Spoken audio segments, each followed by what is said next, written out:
Oh, yeah. That last video went a little short because I thought it was somewhat humorous. Now I know I shouldn't be laughing. I'm on trial, and this is very, very serious. And as long as you can establish that there was statements made by the witness before the motive, yes, to fabricate arose, which are consistent with trial testimony, are not hearsay.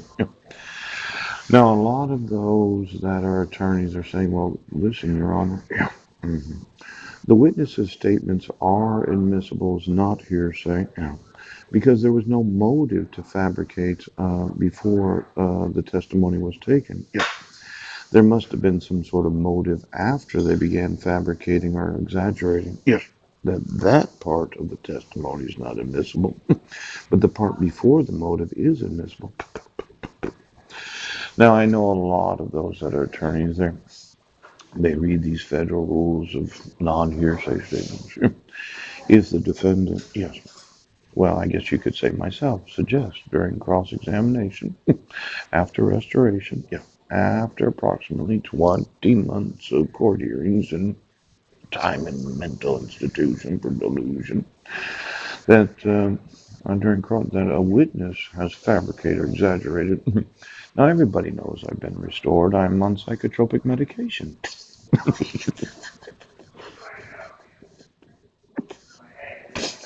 I'm under mental health. Yes.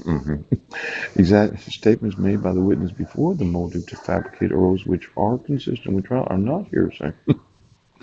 Seems like this hearsay thing is not necessarily a positive. Now, I know it can't be hearsay that I was in Sequim, Washington when I wasn't. You know I was there.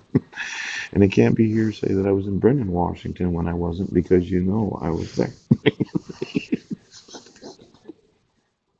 Gonna be,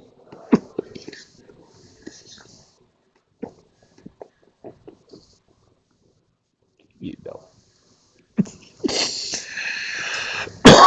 Now, because this is my last video, okay? What's the possibility, yeah, that somebody has fabricated or exaggerated their experiences with myself? Now, if we took it back to July 8th of 2011, my wife ran into court from the abduction of my sons on Guam. Yeah.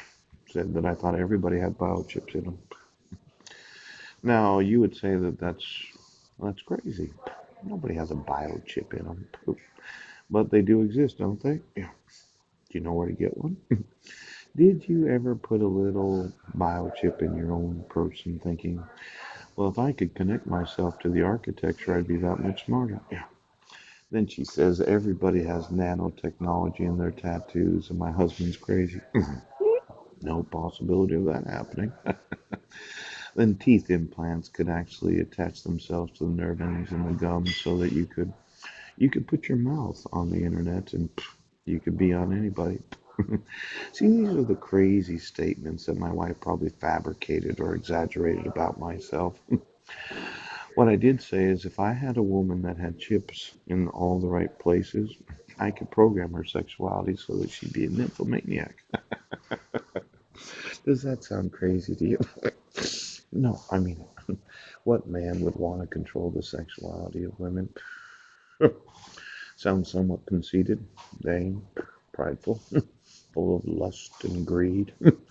But a lot of men, when they think, well, if I could just use technology, yeah, and have that right woman, they could make them do anything sexual that they want. And at the time of us living on Guam, I thought, I wonder if my wife has been having relationships that I had no knowledge of.